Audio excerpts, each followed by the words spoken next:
윤석열이 결국 28일 내란 특검에 출석했습니다. 윤석열이 다시 구속될까요? 된다면 언제쯤일까요? 내란 수괴가 거리를 버젓이 활보하는 사례는 전 세계 어디에도 없을 것입니다. 대한민국 사법 시스템이 무너진 것입니다. 우리나라 스트레스 지수가 세계 1위인데 내란성 스트레스까지 겪은 국민을 위해서도 하루빨리 윤석열을 다시 구속해야 합니다. 또한 윤석열을 구속 취소한 지기현 판사와 즉시 항고를 포기한 심우정 검찰총장 같은 정치 판사, 정치 검찰도 뿌리 뽑아야 합니다. 최근 시민단체가 지기현, 심우정을 고발한 사건도 내란 특검에 이첩되었다고 하니 윤석열과 함께 반드시 단죄하길 바랍니다. 그럼 윤석열이 언제 다시 구속될지 특검 출석 이후 재구속 시나리오를 전격 해부해 보도록 하겠습니다. 자, 먼저 윤석열의 내란 특검 출석 사항을 살펴보겠습니다. 윤석열이 28일 내란 특검에 공개 출석했습니다. 윤석열은 지하 주차장을 통해 비공개 출석 요구를 했으나 내란 특검이 지하 주차장 입구를 원천 차단하여 결국 포토라인에 섰습니다. 윤석열 소환은 3대 특검 중 내란 특검이 가장 빠릅니다. 내란 특검은 법적으로 20일 준비 기간이 있음에도 12일 출범 후 6일 만인 18일 공식 수사 개시를 선언했고 23일 경찰로부터 사건을 넘겨받자마자 하루 만인 24일 서울중앙지법에 체포영장을 청구했습니다. 내란 특검의 박지영 특검보는 끌려다니지 않겠다며 법불아기, 법은 신분이 귀한 자에게 아부하지 않는다라는 사자성어도 인용했습니다. 그러나 25일 법원은 체포영장을 기각했습니다. 3번 출석에 불응했기 때문에 체포영장을 발부하는 것이 마땅했습니다. 다만 기각 사유로 윤석열이 특검 출석에 응할 것이라고 밝힌 것을 들었기 때문에 만일 출석하지 않으면 곧바로 체포영장이 발부될 수 있도록 했습니다. 이에 더 이상 빠져나갈 길이 없었던 윤석열이 결국 28일 출석하게 된 것입니다. 자, 그럼 윤석열의 내란 특검 수사 상황을 살펴보겠습니다. 이번에도 윤석열은 달랐습니다. 역대 전직 대통령들은 검찰 포토라인에 설 때 혐의는 인정하지 않더라도 국민에게 사과는 했습니다. 그러나 윤석열은 단 한마디 사과도 없었습니다. 들어갈 때도 취재진의 질문에 일절 답하지 않았고 귀가할 때도 앞만 보고 걸어갔습니다.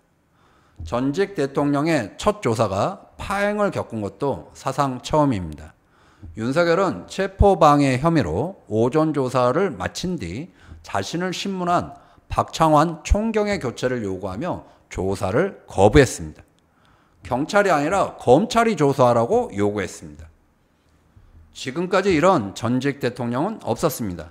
특검 출석을 비공개로 해달라고 특혜를 요구하고 당당히 임하겠다고 해놓고 조사 거부까지 했습니다. 시간을 끌며 수사를 무력화하려는 법기술로 또다시 국민의 분노와 스트레스를 자아냈습니다.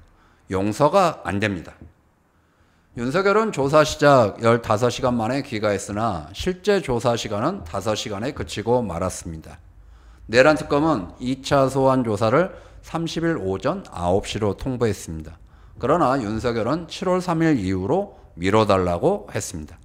파렴치하기 그지없습니다. 내란 특검은 애초에 공언한 바대로 끌려다니지 말고 단호하게 대처해야 할 것입니다. 자, 그럼 윤석열의 재구속 가능성에 대해 살펴보겠습니다.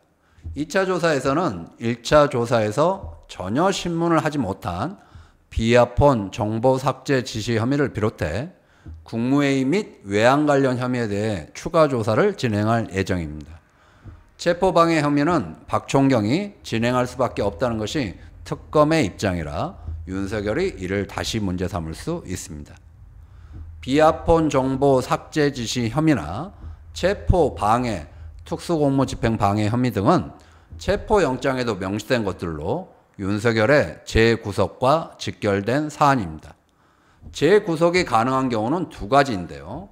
형사소송법상 이미 구속됐다가 석방된 경우 동일한 범죄 사실에 대해서는 원칙적으로 재구속이 불가능합니다.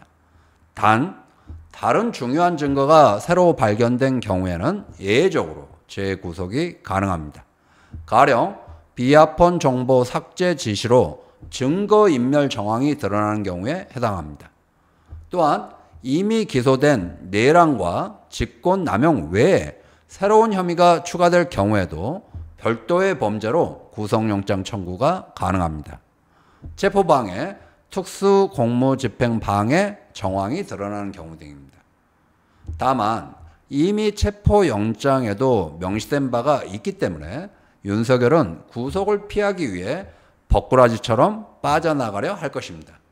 이 경우에 헌법재판소에서 탄핵 판결에 명시했던 국무회의의 심의 없이 계엄을 선포하고 계엄사령관을 임명한 것과 관련해 국무위원회 직권남용 혐의를 추가로 적용할 수도 있습니다.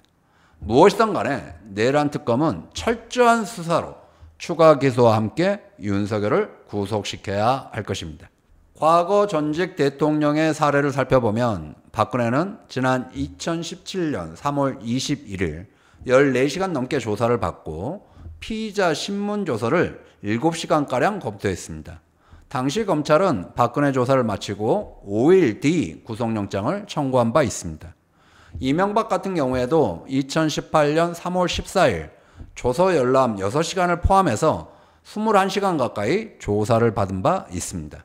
당시 검찰은 이명박 조사를 마치고 4일 뒤 구속영장을 청구했습니다.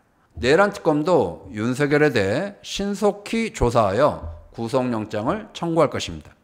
특히 이미 김용원 전 국방부 장관, 여인영 전 국군방첩사령관, 문상호, 노상원 정보사령관을 추가 기소하고 법원에 구속영장 발부를 요청한 바 있습니다.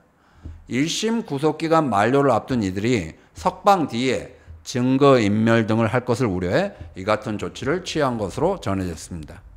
2차 조사가 완료되면 7월 초순에는 윤석열 구속영장도 청구해야 합니다. 내란 특검만이 아니라 김건희 특검과 최상병 특검도 법적 준비기간 20일이 경과한 7월 2일부터는 본격적으로 수사에 착수할 것으로 예상됩니다. 3대 특검의 종착지는 결국 윤석열, 김건희 부부입니다.